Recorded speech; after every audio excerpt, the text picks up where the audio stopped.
Everyone, ये हैं economies of growth के मोस्ट इम्पॉर्टेंट क्वेश्चंस। ये मोस्ट पॉपुलर 20 क्वेश्चंस हैं, 20 टॉपिक्स हैं जो हमेशा एग्जाम में पूछे जाते हैं। सो जो फर्स्ट टॉपिक है वो है economic growth and economic development. इनकी डेफिनेशन और डिफरेंस दोनों आते हैं। सेकेंड है फिस्कल पॉलिसी, मोस्ट पॉपुलर। इसके बिना तो ये पेपर ही अधूरा है। ये fiscal policy and monetary policy best question है।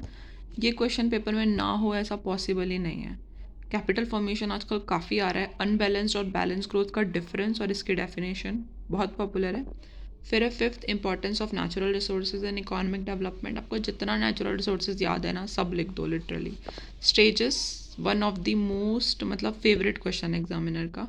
Stages of economic growth given by Rostow. इसके जो स्टेजेस है ना वो, और कभी कभी क्या आता है, एक सिंगल स्टेज का नाम लिख देते हैं और आपको उसको पूरा उसके बारे में डिस्क्राइब करना पड़ता है। तो जो इसके पाँच की पाँच स्टेजेस हैं आपको बहुत अच्छे से लर्न करनी पड़ेंगी।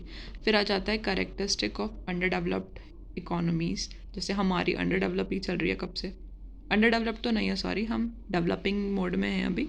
तो आपको उसकी कैरेक्टरिस्टिक्स बतानी है अंडर डेवलप। कभी कभी डेवलपिंग के भी आ जाता है, तो बेसिकली हम पे अटैक कर रहे होते हैं।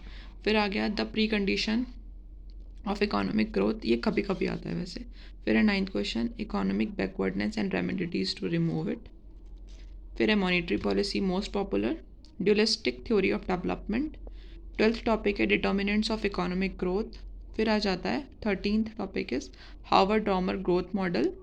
फिर है ह्यूमन कैपिटल फॉर्मेशन, इसको डिफाइन करना है। Objective of fiscal policy, pre request of effective planning, Bombay plan and Colombo plan. ये वैसे एक ही बार क्वेश्चन आया है बट ये काफ़ी इंपॉर्टेंट है, ये पढ़ने में इंटरेस्टिंग लगेगा आपको।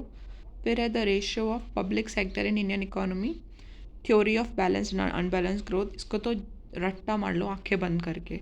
फिर 20th जो टॉपिक है वो है बिग पुश थ्योरी। सो ये जो 20 टॉपिक्स है ना, इनमें से क्वेश्चंस आते ही आते हैं हमेशा इकोनॉमीज़ ऑफ ग्रोथ। अगर आपने ये टॉपिक्स कंप्लीट कर लिए तो इसका मतलब आपका पेपर काफ़ी अच्छा जाने वाला है। और अगर सेम क्वेश्चंस नहीं भी आएंगे ना, तो इससे मिलते जुलते टॉपिक से ही क्वेश्चंस आते हैं। तो अगर ये कंप्लीट है तो आपका इकोनॉमीज़ ऑफ ग्रोथ का पेपर बहुत अच्छा जाएगा। तो थैंक यू।